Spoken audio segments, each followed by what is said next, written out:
धर्मशाला में कांग्रेस का विधायक ना होते हुए भी जो विकास की गति है उसमें हमने तेज़ी लाई है।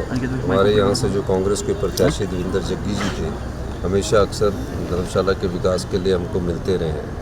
हम धर्मशाला में जहाँ विकास की गति लाए हैं, ऑफिसेस नए बना रहे हैं, वहाँ कुछ ऑफिसेस जो है वो शिमला से धर्मशाला शिफ्ट किए गए हैं। तो और धर्मशाला को कैसे और प्रदेश के कांगड़ा जिला को कैसे विकसित किया जाए, इस दृष्टिकोण से हमारी सरकार ने कुछ योजनाएं लाई है, कुछ योजनाएं लागू होगी और भविष्य में और योजनाओं को भी लागू किया जाएगा। देखिए, सबसे पहले तो एक घोषणा क्या होती है और योजना क्या होती है और धरातल क्या होता है, उस चीज़ को समझाना मैं समझता हूँ बहुत ज़रूरी है। हमने कांगड़ा को tourism capital of the state declare किया। अब टूरिज़्म कैपिटल के लिए पहले क्या लाना है? इंफ्रास्ट्रक्चर लाना है।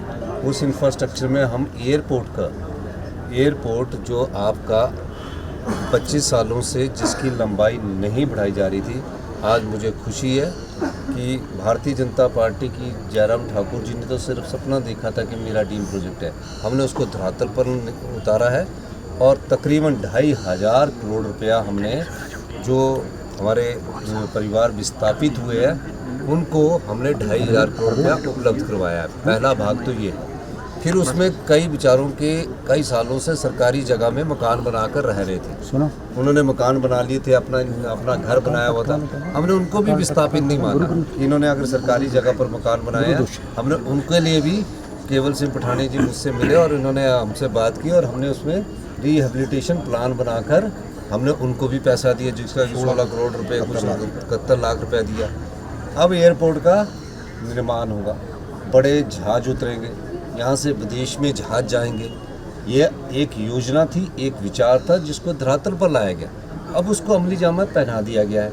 अब ये बनना ही बनना है, लोगों को पैसे मिल गए हैं। तो ये एयरपोर्ट जिस दिन बनेगा उस दिन कांगड़ा जिला की जो पर कैपिटा इनकम है वो इंक्रीज होगी, आर्थिक स्थिति सुदृढ़ होगी। पहला भाग ये था।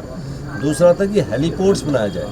धर्मशाला पालमपुर को चंडीगढ़ से डायरेक्ट जिस प्रकार वॉल्वो बस चलती है उस प्रकार की टैक्सी सुविधा हेलीकॉप्टर के माध्यम से दी जाए। तो वो पालमपुर का हमारा जो हेलीपोर्ट है वो बनकर तैयार हो गया। अब पालमपुर से चंडीगढ़ कोई गाड़ी लेकर जाएगा तो 4-5 घंटे लगेंगे। उतने ही किराए में अगर कोई टैक्सी हेलीकॉप्टर में चंडीगढ़ जाएगा तो उसको सस्ता होगा। तो ये पहले किसी ने सोचा था इस बारे में सोचकर इसको आगे बढ़ाया गया। दूसरा, जब पर्यटक आए तो कैसे रुके, तो बनखंडी में 650 करोड़ की लागत से इंटरनेशनल स्टैंडर्ड का जू बनाया जा रहा है।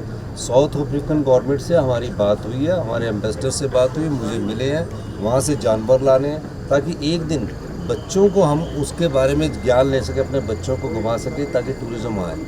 तीसरा, ये सब चीज़ें टूरिज़्म पॉइंट और इंटरनेशनल स्टैंडर्ड का एक कन्वेंशन सेंटर तपोवन में हम बनाने जा रहे हैं। एक योजना को धरातल पर चढ़ाने का काम हिमाचल प्रदेश की सरकार ने किया है।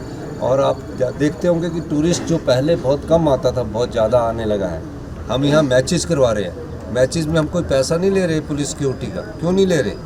जबकि और जगह जहाँ भी इंटरनेशनल स्टैंडर्ड के मैच होते हैं, IPL होता है, उसमें पुलिस का पैसा ले रहे हैं। हम इसलिए ले रहे हैं, नहीं लेते हैं कि ताकि हमारी होटल इंडस्ट्रीज़ को यह मदद मिले। इस प्रकार की योजनाएं हम लेकर आ रहे हैं। होम स्टे में हम 4% ब्याज पर होम स्टे खोलने की परमिशन दे रहे हैं। तो ये सारी योजनाएं एक व्यवस्था परिवर्तन के द्वारा स्वरूप दिया जा रहा है और आने वाले समय में हिमाचल के लोगों को, खासकर कांगड़ा की इकोनॉमी को कैसे ग्रो करना है, कांगड़ा कैसे ग्रो होगा, कांगड़ा के लोगों के हाथ में पैसा कैसे आएगा, उस दृष्टिकोण से ये विचार को अमली जामा पहनाया गया। टाइम लगेगा। अब शिक्षा क्षेत्र में बदलाव है, हेल्थ सेक्टर में बदलाव है, तो सब चीज़ों में प्रदेश सरकार बदलाव कर रही है।